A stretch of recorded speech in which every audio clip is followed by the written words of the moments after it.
Assalamualaikum warahmatullahi wabarakatuh. So hari ni kita nak buat ulasan perlawanan antara JDT versus dengan Perak, yang mana JDT menang 8-1 dalam second leg lah untuk Piala Malaysia dan melayakkan diri ke final Piala Malaysia untuk 4 kali ataupun 4 tahun berturut-turut. So aggregate 12-2. Ini bukanlah persembahan yang saya ingin lihat dari pasukan Perak, sebab waktu first leg mereka boleh dikatakan agak bagus daripada segi pressing, daripada segi compact, daripada segi tak bagi ruang dan sebagainya. Mereka adalah antara yang terbaik walaupun lepas 4 gol. Tetapi waktu first leg tu game yang dipamerkan oleh pasukan Perak adalah berbeza berbanding game yang semalam lah. Dan kalau kita lihat, pasukan Perak memang merasai kehilangan daripada Lucho, iaitu kapten mereka lah. Apabila tak ada Lucho, mereka hanya di bahagian tengah, mereka tak ada one of the best playmaker yang mereka ada. So mereka tak boleh nak ball progression, mereka tak boleh nak connect antara midfield department dengan Siu serta Luka lah. So benda tu menyebabkan Perak mengalami gap yang sangat banyak di antara bahagian tengah. Dan kalau kita lihat juga di bahagian tengah, Perak lebih kepada penggunaan Sunday Afolabi yang banyak roaming ataupun banyak lebih bergerak dan juga lebih agresif, dan dia banyak meninggalkan Azalinullah untuk cover dekat bahagian belakang. Jadi bila cover Azali ni, Azali in term of defensive dia agak low. Jadi bila dia tak ada partner dia Sunday yang lebih kepada roaming, maka bahagian belakang pasukan Perak akan lebih terekspos dan lebih terdedah. Tetapi in term of quality dalam fasa menyerang, sepatutnya Perak boleh utilize daripada penggunaan Azali. Sebab Azali ni kalau kita lihat kualiti yang dia ada sebagai pivot, dia boleh untuk supply bola ke bahagian hadapan dengan sangat baik. Dia ada kualiti passing, vision dan juga dia punya accuracy dari segi passing tu memang on point. Dia boleh cari dengan hantaran-hantaran baik yang ke hadapan lah. Tetapi macam saya cakap tadi, bila tak ada playmaker mereka Lucho, mereka macam kehilangan sesuatu di bahagian tengah, dan gap antara midfield department dengan striker agak jauh lah. Dan Perak juga bermain agak terlalu deep. Mereka terlalu sit deep lah di kawasan mereka sendiri, terlalu ke dalam. Jadi mereka pun tak boleh nak connect very well dengan barisan hadapan dan memberi ruang kepada pasukan JDT untuk menyerang dan juga melakukan transisi yang lebih baik. Jadi tanpa membuang masa, mari kita masuk ke dalam ulasan perlawanan. Untuk ulasan perlawanan kali ini, saya akan mulakan dengan pasukan JDT. Apakah perkara positif yang kita boleh ceritakan tentang pasukan JDT pada perlawanan ini? Perkara pertama yang kita boleh cerita tentang pasukan JDT pada perlawanan ini adalah bagaimana mereka punya strike force ataupun bahagian hadapan mereka beraksi dengan sangat cemerlang, dan mereka punya connection ataupun combination play yang dibentuk adalah saling melengkapi antara satu sama lain. Kalau kita lihat di bahagian hadapan pasukan JDT, mereka ada Arif Aiman, Bekson, Fernando Forestry dan juga Heberty, yang mana keempat-empat player ni mereka saling link up dan bermain dengan sangat baik, dan mereka berjaya untuk overload di central area dan masuk ke dalam barisan ataupun ke dalam T-box pasukan Perak dengan begitu bagus. Jadi kalau kita lihat daripada pelaksanaan apa yang dilakukan oleh pasukan JDT, antara pemain yang kita boleh highlightkan adalah daripada segi work rate yang ditunjukkan oleh Heberty ketika melakukan pressing, yang mana kalau kita tengok pada game ni, apa yang cuba dilakukan oleh Perak adalah mereka akan build up daripada bahagian bawah, dan mereka juga akan guna goalkeeper mereka untuk bait ataupun untuk umpan pasukan JDT untuk melakukan pressing, dan dalam pada masa yang sama mereka akan cuba untuk keluar daripada pressing yang dilakukan oleh pasukan JDT. Tetapi in term of effective ataupun kebersanan yang dilakukan oleh pasukan JDT, mereka punya pressing on point dan juga timing dia tepat. Kita boleh nampak bila pasukan Perak cuba bagi bola kat Farhan, goalkeeper mereka,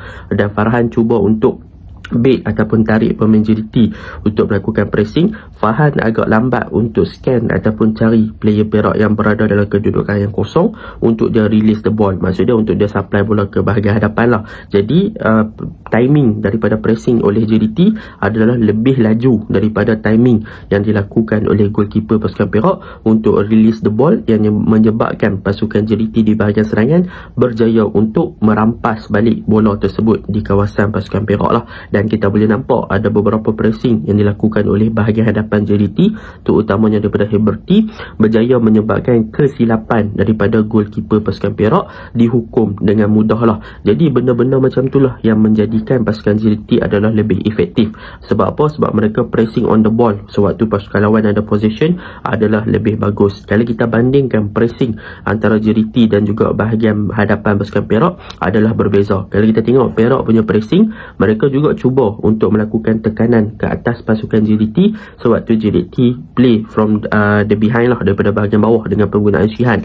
Tetapi daripada segi pressing, mereka agak lambat untuk menekan pemain JDT yang pegang bola, dan mereka memberikan sedikit masa untuk pemain JDT melakukan orang kata apa, release the ball on time. So bila mana pressing dilakukan tak efektif, maka JDT akan lebih smooth ataupun lebih lancar untuk melakukan build up daripada bahagian bawah berbanding pasukan Perak. Mereka nak buat sama macam JDT, tetapi JDT punya strike force, mereka punya pressing lebih efektif. Jadi di strike force tu memang sangat-sangat menarik lah. Itu yang pertama yang saya suka. Yang kedua, kalau kita lihat untuk Bexon, Forestry dan juga Arif Aiman, apa yang menarik tentang game ni adalah bagaimana mereka link up dan mereka ada ruang yang banyak untuk melakukan percubaan. Sebab kita tahu Forestry, Bexon, Heberty dan juga Arif Aiman, bila mana mereka ni ada peluang, mereka akan ada ruang yang banyak, mereka boleh melakukan shoot yang on point. So semalam kalau kita lihat daripada segi Bexon dia dengan mudahnya apabila ada ruang kosong untuk melakukan percubaan, dia punya shoot memang padu. Dia boleh score satu gol yang memang kita kata satu left footed yang kaki kiri, yang tu memang pemain Perak bagi ruang yang banyak padahal Bexon dah guna kaki yang dia lemah tapi still boleh lagi gol. Tetapi gol yang kedua yang Bexon jadikan untuk diri dia semalam adalah yang paling menarik. Sebab apa? Sebab dia punya reaction and dia punya timing untuk challenge the ball tu memang sangat-sangat bagus. Sebab dia main pada belakang Jasper kan, jadi bola tu memang on point yang Yuan Muniz cross. So benda tu memang boleh dikatakan Bexon is a great number 9 sebab dia punya perfect timing, reaction toward the ball, dia punya instinct untuk serang bola tu bagus. Sebab dia nampak Jasper tak cuba untuk serang bola dan dia attack the ball dan dia berjaya dapatkan bola terus masuk dalam gawang gol pasukan Perak. So benda tu bagus untuk Bexon sebab dia punya instinct, dia punya reaction, dia punya timing dan dia punya eager ataupun tahap dia nak attack the ball tu memang sangat-sangat bagus lah. So dia banyak menolong bahagian hadapan dan kita boleh nampak juga combination play yang cuba dibentuk oleh Bexon pada perlawanan semalam memang sangat bagus. Dia cuba untuk create combination bersama dengan Forestry, dia banyak buat larian dan di belakang pertahanan, dia attract defense, dia create space. So benda tu bagus untuk Bexon. Dan untuk Heberty, kalau kita lihat untuk game ni, dia banyak untuk lebih kepada connector ataupun untuk link up play, dan dia lebih kepada keberkesanan untuk guna dia punya kaki kiri untuk melakukan percubaan dari luar kotak penalti ataupun melakukan direct shoot lah. Dan dia punya kaki kiri memang berbahaya. 2 gol daripada kaki kiri memang boleh dikatakan rendah tapi masuk kan. Gol pertama kita tengok belah kanan, gol kedua belah kiri. So memang on point lah, memang on target lah untuk Heberty, dan dia punya connection dan dia punya work rate macam saya cerita tadi, yang poin pertama memang dah sangat bagus. Itu untuk Heberty. Untuk Arif Aiman, kita tak payah cakap banyak. Dia memang laju, dia memang on point, dia memang boleh beat pertahanan. Gol pertama kita tengok dari Arif Aiman, bagaimana dia acah 2 pertahanan dengan goalkeeper sangat-sangat mudah. Bagaimana dia assist dan kepada Forestry memang sangat-sangat bagus. Forestry pun bagus untuk game ni walaupun dia lebih kepada untuk overload the central area. So benda tu positif.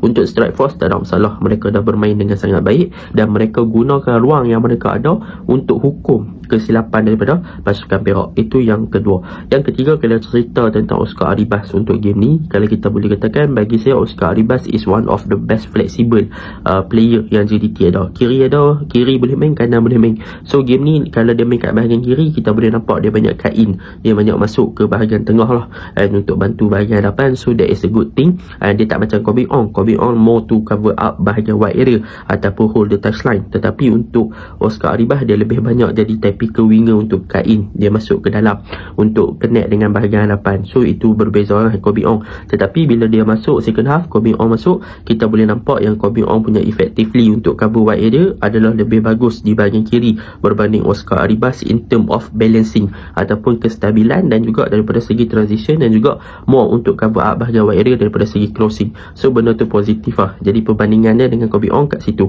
Dan untuk tengah, Afiq Fazai, Hong Wan, tu dynamic midfield yang memang kita boleh nampak untuk game ni sangat-sangat bagus.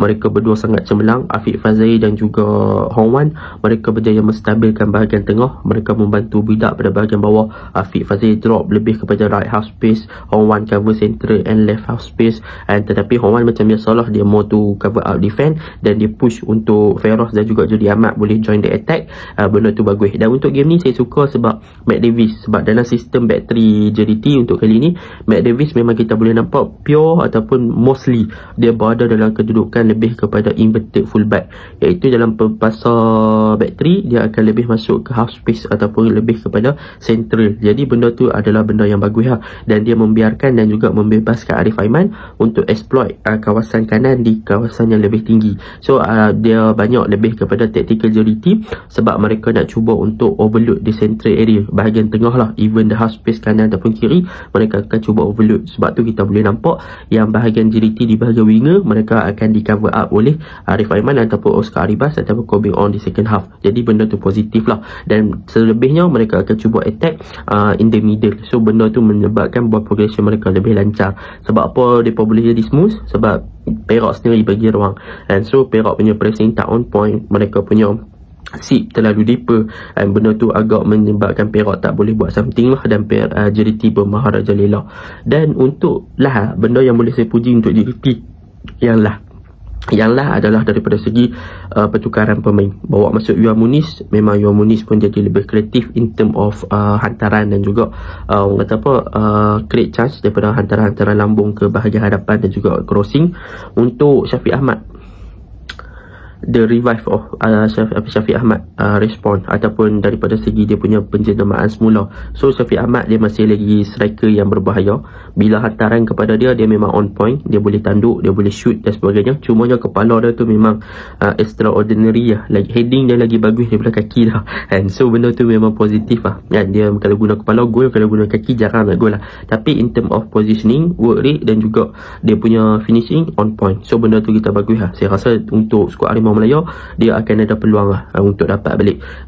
Untuk JDT, benda yang kurang saya rasa daripada segi defensif mereka punya ketika set pieces, iaitu sama ada corner kick atau free kick, mereka kena memperbaiki lagi lah. Semalam tengok macam mana Perak dapat gol segu hati, tetapi disebabkan kelalaian dan juga kesilapan JDT daripada segi defensif mereka punya set pieces. So benda tu memang mereka perlu akui lah, sebab lawan dengan Ulsan hari tu corner kick pun mereka kena gol, and so benda tu mereka perlu elakkan lah untuk melepaskan gol daripada segi set pieces in term of defending. Yang dalam masa yang sama mereka punya kelemahan juga daripada segi set pieces juga, sebab mereka tak boleh nak score in set pieces, terutamanya dari segi free kick. Before this, free kick adalah makanan Leandro, tapi after Leandro injured, mereka tak ada orang yang wow factor untuk score from the free kick. So benda tu mereka perlu apply lah. Daripada segi situasi corner kick tak ada masalah, sebab mereka ada Jordi, mereka ada pemain-pemain yang boleh tanduk backseat dan sebagainya. Cumanya mereka boleh improvise in term of defending dengan juga set piece taker. Jadi benda tu yang mereka perlu improve lah. Untuk Perak, macam saya cakap awal tadi, sebenarnya benda tu dah saya simpulkan lah.